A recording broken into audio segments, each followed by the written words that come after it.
आज हम बात करेंगे एसआईआर फॉर्म को कैसे भरें कि उसमें गलतियां ना हो और रिजेक्ट भी ना हो। सबसे पहले आप ये काम करें कि एसआईआर फॉर्म का जो ओरिजिनल फॉर्म मिला है उसकी फोटो कॉपी करवा लें। आप उसे स्वयं भरें या फिर किसी जानकार से भरवा सकते हैं। जब देख लें उसमें और फिर भरवाने के बाद आप बीएलओ को या फिर किसी जानकार को दिखा लें ताकि उसमें कोई गलतियां ना हो। अगर उसमें गलतियां हो तो उसको संशोधन करवा लें, तभी जो है ओरिजिनल फॉर्म पे आप फिल करें। देखेंगे हम फॉर्म को कैसे फिल करते हैं। यहां पे देखिए निर्वाचक का नाम हो जाएगा। निर्वाचक का नाम ऑलरेडी दिया होगा फॉर्म पे, फिर उसके बाद एक एक नंबर दिया होगा, एड्रेस दिया होगा। यहाँ पे जो है क्रमांक संख्या होगी और भाग संख्या एवं नाम होगा यहाँ पे। फिर विधानसभा क्षेत्र और स्टेट होगा आपका, आपका राज्य का नाम दिया होगा। फिर यहाँ पे जो है क्यूआर कोड दिया होगा और फिर जो है ओल्ड फोटो होगी यहाँ पे। और फिर इसके बगल में जस्ट यहाँ पे आप ओरिजिनल फोटो, एक फोटो लगाएंगे जो क्लियर हो और वर्तमान का फोटो हो, वो लगाएंगे। फिर उसके बाद और नीचे देखेंगे date of birth. Date of birth आप आधार से डालेंगे बेहतर होगा।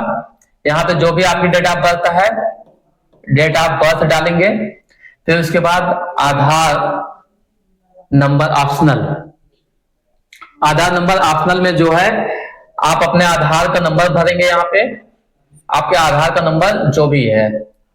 फिर उसके बाद मोबाइल नंबर डालेंगे। मोबाइल नंबर वही डालें जो चल रहा है।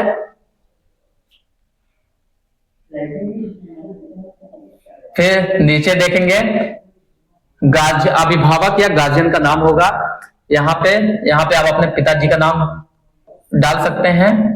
फिर उसके बाद जो है नीचे वाले कॉलम में देखेंगे आपके अभिभावक या पिता का नाम, पिता या अभिभावक का नाम हो जाएगा, यहाँ इपिक नंबर हो जाएगा। आप अपने यहाँ पे पिताजी के निर्वाचन कार्ड से इपिक नंबर भर सकते हैं। यहाँ पे मदर्स नेम दिया हुआ है, आप अपनी माता का नाम यहाँ पे डालेंगे और मदर्स का इपिक नंबर भी अगर अवेलेबल है, माता जी का अगर आपके इपिक नंबर है तभी यहाँ पे डालेंगे निर्वाचन कार्ड से। अगर नहीं है तो उसको कॉलम को छोड़ सकते हैं। यहाँ पे देखें, फिर उसके बाद नीचे वाला ऑप्शन है अगर आप मैरिड हैं, मेल है फीमेल है। अगर आप मेल हैं तो आप अपने यहाँ पे जो है, आप अगर फीमेल हैं तो आप अपने यहाँ पे जो है हस्बैंड का नाम फिल करेंगे। आप अगर फीमेल हैं, आप अगर फीमेल हैं तो आप अपने हस्बैंड का नाम यहाँ पे फिल करेंगी। आप अगर मेल हैं तो आप अपनी वाइफ का नाम यहाँ पे फिल करेंगे और फिर जो है उसी हिसाब से मेल फीमेल का इपिक नंबर होगा यहाँ पे। अब जिन लोगों ने 2003 में, जिन लोगों का 2003 की मतदाता सूची में नाम है वो ये वाला भरेंगे कॉलम, और जिनका नाम नहीं है, जिन्होंने वोट नहीं की है 2003 में, तो ये वाला फिल करेंगे। 2003 की मतदाता सूची में जिन लोगों का, जो लोग शामिल थे उनका नाम यहाँ पे हो जाएगा। निर्वाचन लिस्ट के हिसाब से देखेंगे, लिस्ट में नाम होगा आपका, उसी हिसाब से नाम यहाँ पे फिल करेंगे। और 2003 की लिस्ट में, निर्वाचन लिस्ट में यहाँ पे जो इपिक नंबर अगर अवेलेबल होगा तो वहां से जो है इपिक नंबर डाल देंगे और अपने रिलेटिव का नाम डाल देंगे। रिलेटिव में जैसे आपके हो गए माता पिता या फिर दादा, जो भी हैं उनका नाम हो जाएगा यहाँ पे, और यहाँ से रिलेशन हो जाएगा आपका उनसे क्या रिलेशन है। अगर वो आपकी माता है तो माता डालेंगे, अगर पिता है तो पिता डालेंगे, या दादा है तो दादा डाल सकते हैं।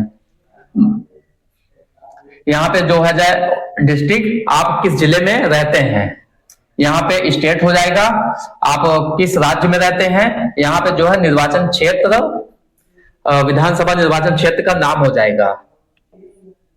जो भी निर्वाचन क्षेत्र नाम है आपके विधानसभा का वो डालेंगे। फिर उसके बाद जो है जिन लोगों का 2003 की मतदाता सूची में नाम नहीं है, जिन लोगों ने वोट नहीं किया है, वो ये वाला फॉर्म देखेंगे। ये फॉर्म जो है पिछले कॉलम में दिए गए, मतलब इस वाले कॉलम में दिए गए संबंधी का विवरण पिछले एसआईआर के अनुसार ही भरा जाएगा। इसमें जो है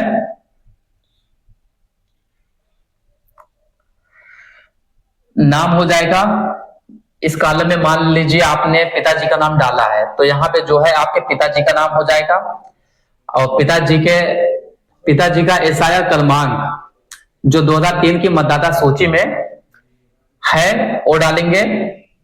फिर उसके बाद रिलेटिव, अब मान लीजिए आपके पिताजी के रिलेटिव आपके ग्रैंडपा, आपके दादा हो गए, तो यहाँ पे जो है आपके दादा का नाम हो जाएगा। फिर उसके बाद उनका क्या संबंध है, मान लीजिए आपके दादा का आपके पिता से, तो ये पिता और पुत्र का संबंध हो जाए, तो यहाँ पे जो हो जाएगा ये पिता का संबंध हो जाएगा। यहाँ पे आप पिता डाल देंगे। फिर उसके बाद जो है यहाँ पे डिस्ट्रिक्ट, आप किस जिले में रहते हैं उस जिले का नाम हो जाएगा, और किस राज्य में रहते हैं उस राज्य का नाम हो जाएगा इसमें। फिर उसके बाद जो है विधानसभा निर्वाचन क्षेत्र का नाम हो जाएगा यहाँ पे। और फिर इस वाले कॉलम में जो है यहाँ पे दिया हुआ है विधानसभा निर्वाचन क्षेत्र की संख्या। विधानसभा निर्वाचन क्षेत्र, आप जो भी निर्वाचन आपके एरिया का जो भी निर्वाचन क्षेत्र नंबर है वो डालेंगे यहाँ पे। फिर इसके बाद यहाँ पे जो है पार्ट नंबर दिया हुआ है, भाग संख्या, आपका भाग संख्या जो भी है आप भाग संख्या डाल सकते हैं। एसआर क्रमांक, अब मान लीजिए आप 2003 की मतदाता सूची में नहीं थे, तो आपका यहाँ एसआर क्रमांक जो भरा जाएगा वो आपके पिताजी के, और आपके पिताजी की जो 2003 में नाम है लिस्ट में, उसका जो क्रमांक संख्या है वो यहाँ पे भरा जाएगा। आप यहाँ पे अपना वो नहीं करेंगे क्योंकि आपका तो है नहीं, और फिल नहीं कर पाएंगे। अब यहाँ पे जो है नीचे और देखेंगे, यहाँ पे सिग्नेचर हो जाएगा। सिग्नेचर आप लगा सकते हैं, सिग्नेचर कर सकते हैं। अगर आप अंगूठा लगाना चाहते हैं अंगूठा लगाएंगे।